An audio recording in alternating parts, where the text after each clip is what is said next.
Our Gospel this morning continues Matthew's parables discourse. Scripture scholar Brendan Byrne says that a parable acts as an instructive story, but it can also be a puzzle or a riddle. A parable evokes new worlds of meaning.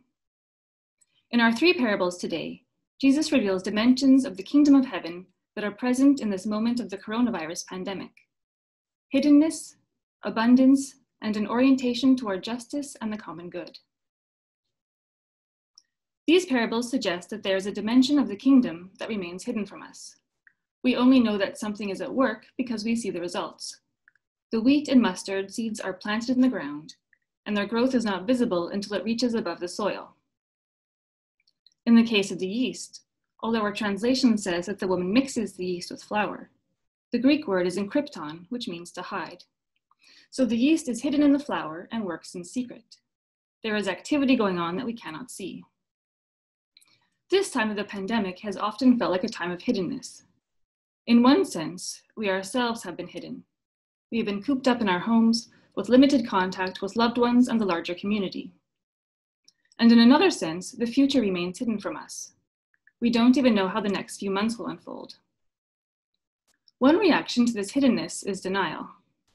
I've heard people say that the year is a write-off and that it doesn't count.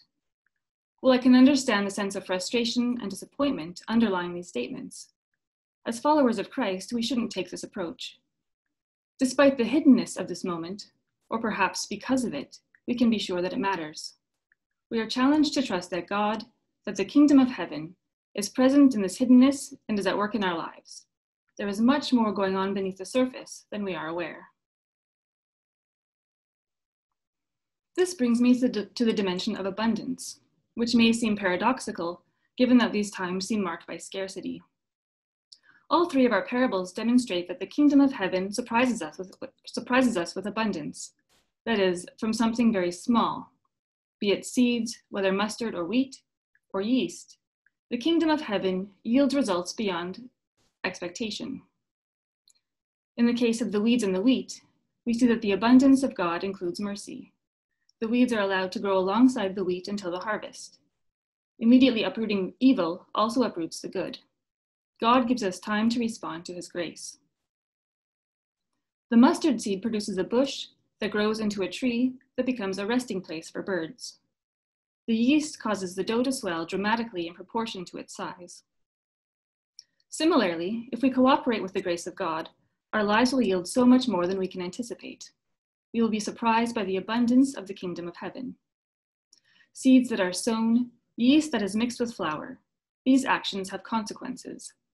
And the daily actions of our lives, how we live and behave in our relationships within our families, our workplaces, our communities, they are all significant and have consequence. In the light of God's grace, we can look at this time of the pandemic and see that even in the moments that have been most challenging, when we have lacked patience, or kindness, or compassion, when we have been most anxious, we are never truly alone and we never truly act alone. Our God is always with us and gives us the graces we need. And it is our God who takes our small actions and transforms them and multiplies their good effects. Finally, our three parables teach us that the kingdom of heaven is oriented toward justice and the common good. In the parable of the weeds and the wheat, we can understand that the purpose of the wheat is to feed a community. The presence of the weeds hinders the growth of the wheat, but also takes up space where other wheat could have grown. Less wheat means less food for the community. At the harvest, that is, at the end time, God will make up for whatever is lacking in human action, and God will restore justice. In the parable of the mustard seed, we are given a beautiful image of a seed that grows into a tree that provides for much more than human need. It provides a home for creation. And in the parable of the yeast, we have an even more dramatic representation of the common good. We are told that the woman hides the yeast in 3 measures of flour, the equivalent of 40 to 60 pounds of flour that would produce 100 loaves of bread, enough to feed a village.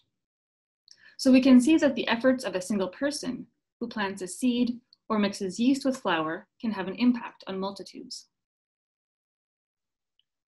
It is inevitable during this pandemic to feel overwhelmed by the suffering in the world, the reality of sickness and death, of global unrest and economic devastation. But as we move from one phase of the pandemic to the next, we do so not as individuals, or as cities or provinces, or even as a nation. We do so as a global family. What we plant today, what we nurture with God's cooperation today, is what we will reap and enjoy and share in the future. We must take conscious effort now to recover and rebuild in the best interests of all people, especially the poor and the most vulnerable. For us in Ontario, this means that we must remember those in long-term care facilities, migrant workers living in unjust conditions, men and women in shelters and in prison, and racialized and impoverished neighborhoods that suffer disproportionately. We are in a position now to learn from these tragic experiences and to plant the seeds, to mix the yeast that will take us into an abundant and prosperous future for all. As we reflect on the parables in this morning's gospel, let us rise to the challenge that they present.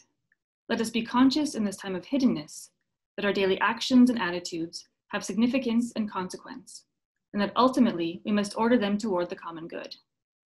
Let us also take encouragement and consolation from the knowledge that we are not alone in this challenge. We are always with our God, who works in us and with us, who makes up for what we lack to expand the kingdom of heaven.